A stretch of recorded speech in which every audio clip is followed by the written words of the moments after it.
Salut à tous et j'espère que vous allez bien. On se retrouve aujourd'hui pour une nouvelle vidéo sans ma tête. Je sais que vous êtes très contents, tout simplement parce que je suis torse nu, il fait grave chaud dans ma chambre.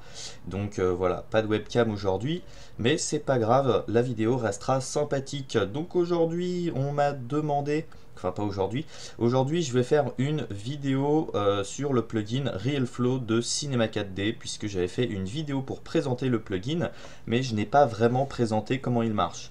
Alors il faut savoir que je suis en train de préparer un truc un peu lourd. Voilà, ça c'est le dossier. Pour l'instant j'en suis à plus de 2h30 sur une formation complète sur le plugin RealFlow Cinema 4D. Mais comme je suis Charlie, je vais faire une vidéo gratuite, en tout cas pour expliquer vraiment quel est le concept et le fonctionnement de ce plugin, afin que tous les gens qui ne peuvent pas suivre de formation ne soient pas pénalisés et puissent quand même s'instruire gratuitement.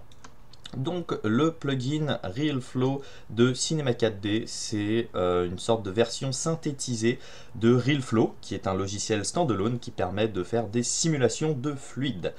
Et en fait, ils ont foutu une bonne partie des options les plus utilisées par les utilisateurs de Cinema 4D, et ils les ont intégrées directement au sein du logiciel. Donc c'est-à-dire que maintenant on peut faire interagir directement les objets Cinema 4D sans avoir besoin d'exporter des séquences OBJ.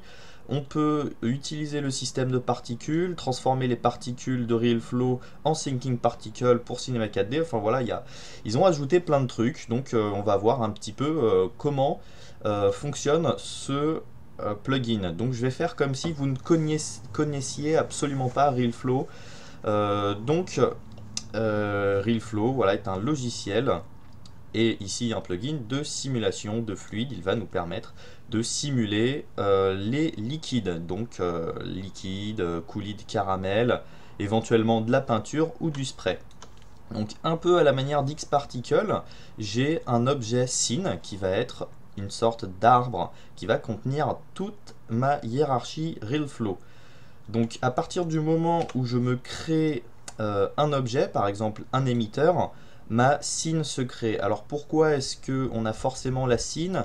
Puisqu'il y a des onglets très importants dans dans l'objet scene. C'est-à-dire qu'on va avoir l'onglet solver qui va nous permettre de choisir quel nombre de cœurs on va utiliser, l'échelle temporelle, la rigueur au niveau des steps, et c'est ici qu'on va contrôler un petit peu tous les steps. Donc si vous ne savez pas trop ce que c'est les steps, c'est le nombre d'étapes de simulation qu'on retrouve aussi dans le menu dynamique dans Expert. Donc en gros c'est le nombre de fois qu'il va calculer par image les collisions afin que le tout soit plus réaliste.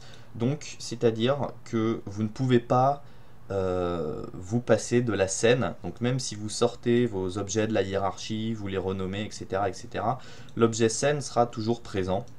Et on a l'onglet cache qui est très pratique puisqu'il permet de cacher ces simulations. Il faut savoir que toute simulation, quel que soit le logiciel, ça prend beaucoup de place, et quand on fait des simulations avec beaucoup de particules, beaucoup de géométrie, la plupart du temps on va être obligé de mettre en cache. Donc qu'est-ce que mettre en cache? C'est sauvegarder dans des fichiers externes, donc ici au fichier Cinema 4D, notre simulation.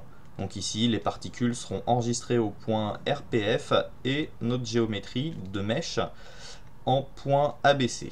Donc là je vais aller vite fait dans travail et je vais préciser un chemin de cache RealFlow. On utilisera tout à l'heure le cache pour voir un petit peu comment ça fonctionne. Donc voilà, on a fait le tour de l'objet scène qui est notre arbre principal. Donc ensuite RealFlow va fonctionner avec des émetteurs. Les émetteurs sont des émetteurs qui vont nous permettre d'émettre des particules. Donc là, simple clic sur play et hop, des particules sont émises. Il faut savoir que chaque particule est reliée à un fluide. Il est possible d'avoir plusieurs types de fluides, et c'est sur l'onglet fluide que nous allons définir quel type de fluide va être émis en fonction du type de particules qu'on va prendre. La résolution, donc, qui va être le nombre de particules par 100 cm3. Donc 1 est égal à 1000 particules par centimètre cube. Donc c'est ici qu'on change le nombre de particules qui sont émises.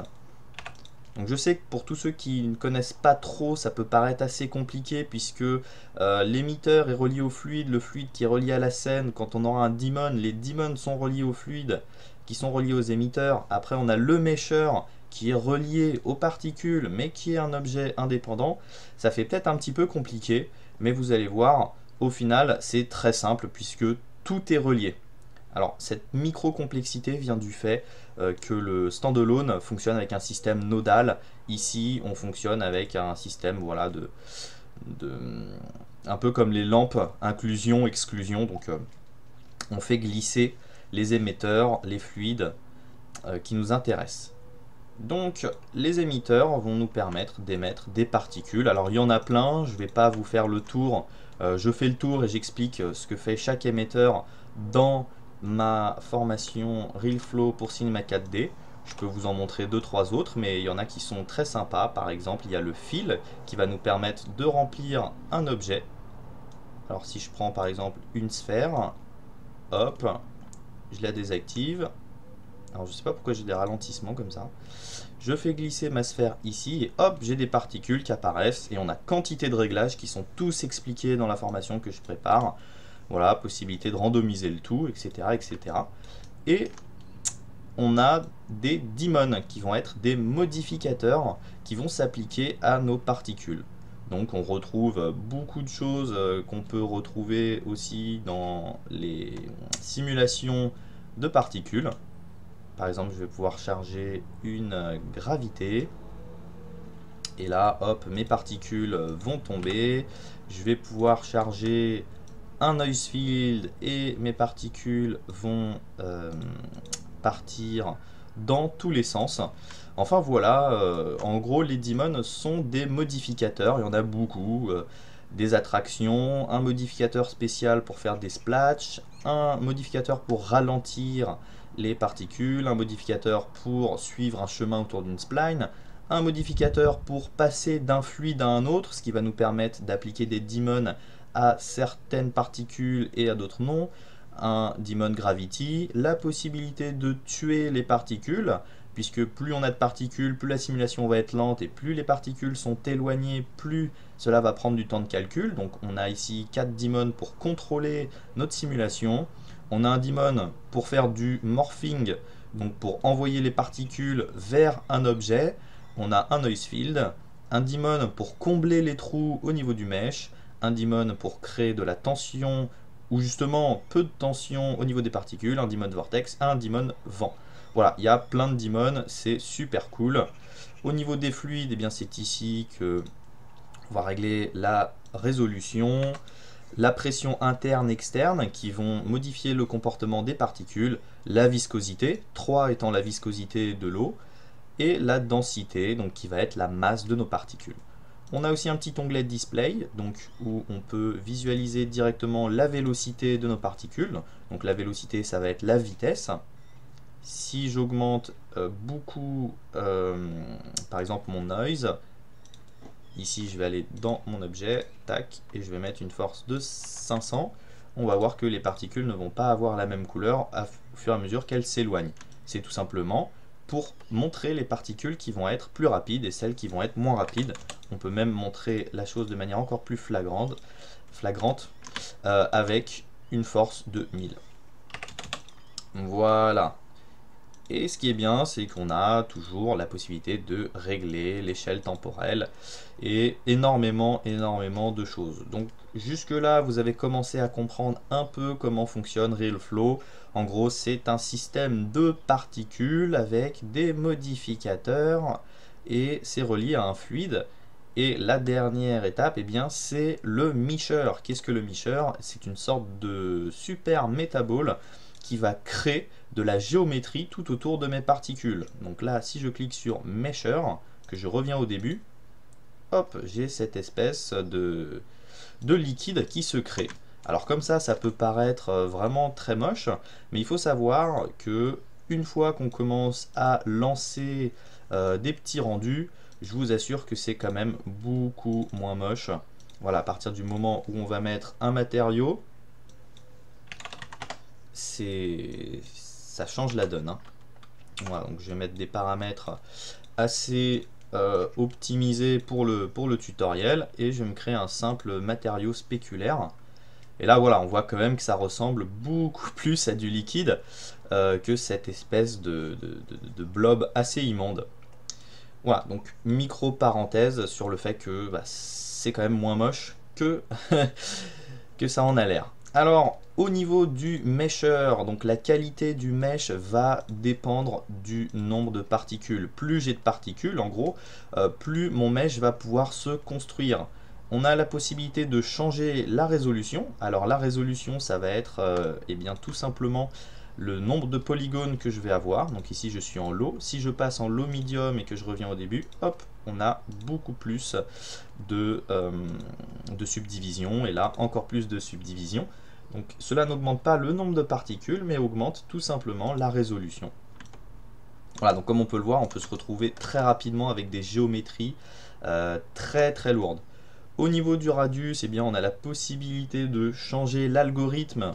Donc comme je disais, c'est vraiment comparable au Metaball, mais plus je vais avoir un radius petit, moins les particules vont fusionner entre elles. Voilà, plus on va avoir cette espèce d'aspect de micro-boule un peu partout. Donc ça peut être très utile si vous faites du design, j'en sais rien. Il y a 1000 utilisations à RealFlow, et plus le radius va être élevé, plus ça va être condensé et ressembler à un gros blob. Voilà, sûrement au ventre de votre grand-père belge qui n'a pas arrêté la bière quand il fallait. Ensuite, on a des tas de filtres pour contrôler tout simplement l'aspect de notre mèche. Donc on va avoir des filtres de smoothing, des filtres pour améliorer la qualité au niveau de la finesse, et des filtres de relaxation qui vont être l'équivalent d'un sharpener. Alors les termes sont pas forcément toujours évidents, hein. Par exemple relax, si on lit pas la doc, on sait pas vraiment que c'est fait pour améliorer les contours. Pareil, il y a pas mal de daemons qui peuvent créer des modifications un peu spéciales. Donc c'est pour ça aussi que je prépare ma formation complète sur RealFlow, puisque enfin, un logiciel ou un plugin de simulation, l'apprentissage ne s'improvise quand même pas. Enfin voilà, il y a la possibilité de faire des choses. Donc là, c'est une simulation qui ne ressemble strictement à rien, puisque j'ai juste mis des particules avec un misher et un noise, hein. Mais on peut créer quantité de choses. Alors sur la chaîne YouTube, j'ai fait une vidéo sur la création de Splatch, que vous pouvez aller voir, hein, vidéo gratuite en français et en anglais. Donc voilà, je voulais faire aujourd'hui un petit tour du plugin RealFlow. Je pense que vous avez saisi l'essentiel, et si ça vous intéresse, bah, allez vous amuser tout seul, et quand la formation sera disponible, le lien sera disponible en description. Je referai de toute façon des vidéos, puisqu'il y a tellement, mais tellement de possibilités, de choses à expliquer. Il y a tellement de daemons qui permettent de faire des trucs cool. Rien qu'avec le filter, on peut y passer des heures, ou même avec les émetteurs, il y a une possibilité assez incroyable. Et ce qui est bien, c'est qu'il y a quand même un très bon niveau de réaction entre les particules. Enfin, je veux dire que RealFlow, c'est quand même très réputé au niveau de la simulation. Et dernière chose que je vais vous montrer, c'est que le tout réagit avec les objets Cinema 4D. Alors ça, c'est quand même absolument génial, puisqu'on va avoir un tag de collision spécial. On n'a qu'un seul tag, hein, RealFlow, on a le collider, mais à partir du moment où je mets un tag collider, alors c'est méga cool, j'ai retiré ma gravité, je vais remettre ma gravité. Mais voilà, à partir du moment où j'ai un tag collider, les particules vont réagir par rapport à nos objets. Et il est donc possible de créer des simulations vraiment très très cool. Donc là, on voit que ça s'étale sur la surface, mais on peut aussi très bien imaginer se servir de notre cube comme container de particules. Voilà, on voit que ça marche avec les objets paramétriques, les objets éditables, ça marche même avec les simulations. Il y a vraiment un workflow de malade quand on commence à bien connaître le bordel. Donc c'est vraiment hyper cool. Voilà, puis au niveau des émissions, ils ont bien amélioré le bordel. Voilà, des tas d'options hyper simples pour créer des pré-émissions, ajouter du random. Hop, hop. Voilà, je peux désactiver la visibilité de mon cube. Revenir en vue principale. Hop, revenir au début. Et là, ce qui est bien, c'est que du coup, mes particules sont contenues grâce au tag collider sur mon cube. Et là, on va avoir de l'interaction entre nos objets. Donc au niveau, c'est hyper cool au niveau des simulations, tout simplement. Donc voilà, là on voit que ça commence à prendre du temps. Dernière chose que je vous montre, c'est le cache, donc la possibilité assez géniale en allant sur la scène. Use cache simulation. Hop, ça va me calculer le tout. Le tout va être enregistré de manière externe, donc dans un document, hein, comme je vous avais dit, les particules. Donc pour chaque frame de la simulation, je vais avoir un fichier .rpc qui est importable dans la standalone de RealFlow. Et pour chaque mesh, je vais avoir un .abc. Alors comme on peut le voir, là je suis vraiment avec une basse résolution. Ça peut prendre une taille juste complètement dingue. Donc ça peut prendre des vingtaines de gigas, même pour des simulations pas si folles que ça. C'est donc pour ça qu'il faut avoir quand même de l'espace disque. Mais c'est un plugin juste génial. Donc si ça vous intéresse, je ferai une vidéo quand ça sort. Mais tenez-vous au courant sur notre lien tuto.com qui est dans la description.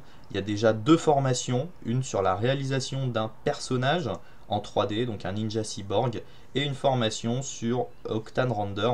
Comme on peut voir, on a une bonne note pour l'instant, hein. Quand on fera de plus en plus de blagues douteuses, je pense que la note baissera. Pour l'instant, on essaye de se contenir.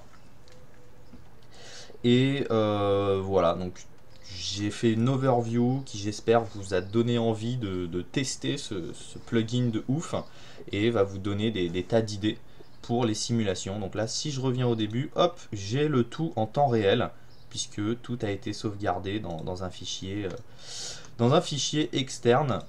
Et c'est bien cool. Voilà, et comme je le montrais tout à l'heure, le résultat est assez sympatoche. Voilà, ici on est sur Octane Render. Voilà, donc les simulations avec une basse résolution et un mesh avec une géométrie pas si folle, on a quand même des résultats assez sympathiques. Voilà, sans même avoir travaillé le matériau et tout. C'est quand même quelque chose d'assez convaincant. Voilà. Voilà, bah écoutez, c'est la fin de cette découverte de RealFlow. Pas vraiment un tutoriel, mais plutôt une explication pour tous ceux qui ne le connaissent pas. Alors je sais, j'ai dû aller vite, il n'y a que 20 minutes dans mon tuto. En gros, pour expliquer tout ce que j'ai expliqué là, ça m'a pris 2h30. Parce que chaque paramètre, je dis ce que ça fait, je montre ce que ça fait en direct. Voilà, chaque émetteur est montré un par un. Je montre chaque truc. Chaque daemon aussi a une propre partie, puisqu'un daemon crown, il y a tellement de réglages, il y a tellement de choses à expliquer. Pareil sur des daemons assez compliqués, comme le filter. Je peux pas montrer ça dans un tuto sans y passer méga longtemps. Donc vidéo rapide, je m'en excuse, mais c'est parce qu'il y a une formation lourde derrière. Et je tenais quand même à faire une petite vidéo gratos. Donc tous ceux qui ne connaîtraient pas le groupe, je vous invite à rejoindre Motion Designers Community, qui est un groupe de discussion Facebook ultra sympathique, où les gens peuvent partager leurs tutos, leurs rendus. C'est une communauté d'entraide et de partage qui est hyper sympa. Donc eh bien, venez la rejoindre. Vous pouvez aussi nous rejoindre sur notre page Sylvain Favre et Maxime Accard pour voir les divers travaux qu'on peut faire. On a aussi un Instagram, voilà, avec pas mal de petits rendus. J'ai d'ailleurs fait sur la chaîne YouTube une vidéo où j'explique quelques tips pour faire grossir son Instagram. On a aussi un autre Instagram communautaire, Motion Designers Community, où chacun peut soumettre des rendus. D'ailleurs, si vous avez des bons modèles de fusil à me conseiller, parce que bah, mon chien qui aboie pendant que je fais des vidéos, c'est juste hyper relou. Mais bon, c'est pas grave. Donc rejoignez-nous aussi sur Motion Designers, sur la page tuto.com, s'il y a des tutos qui vous intéressent pour les 300 vidéos gratos de tutos. Si ça vous intéresse de soutenir, vous pouvez soutenir en prenant des tutos payants, puisque des tutos gratuits il y en aura toujours, et comme vous pouvez voir, le rythme de sortie est assez élevé. On essaye de faire plein de vidéos sur plein de softs, en français, parfois en anglais. On présente des artistes, on montre des techniques sur Marvelous, sur ZBrush. Voilà, et encore une fois, c'est vraiment des tutos faits pour l'amour du partage, parce qu'on s'en fout d'avoir que 273 vues. Mais voilà, c'est pas des tutos putaclic, puisque ça explique vraiment des techniques très intéressantes. Pareil sur les trackings avancés. Donc peu de vues, mais du vrai contenu qu'on trouve pas partout sur YouTube. Voilà, comment résoudre ces problèmes de ZDEPS, colorer des trails de X-Particle avec Octane. Donc vraiment, on essaye de faire un contenu qui, on le sait, bah, ne percera pas dans le game, hein, puisqu'on n'est pas là, ouais, comment faire une belle introduction. Voilà, on sait que malheureusement, on est un peu condamné à l'underground. Mais on continue avec ferveur et avec amour. Donc tous ceux qui veulent nous aider, eh bien, vous pouvez suivre les formations qui sont cool. Moi-même, je suis mes propres formations. Voilà. Voilà, bah écoutez, c'est la fin de cette vidéo. Je vais pas m'éterniser. J'espère qu'elle vous a plu. Et puis, bah, amusez-vous sur RealFlow. Allez, ciao!